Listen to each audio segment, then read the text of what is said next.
Your patio heater lives in the most unforgiving place in your home, outside. Do you know how to take care of it?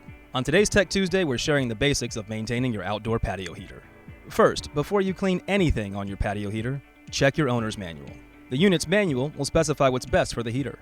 In general though, you'll want to wipe all the surfaces clean with a mild detergent. Never use abrasive cleaners. Then, rinse it with water and let it air dry.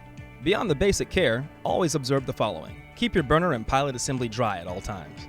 If your gas control assembly ends up submerged in water, do not use it. Replace it.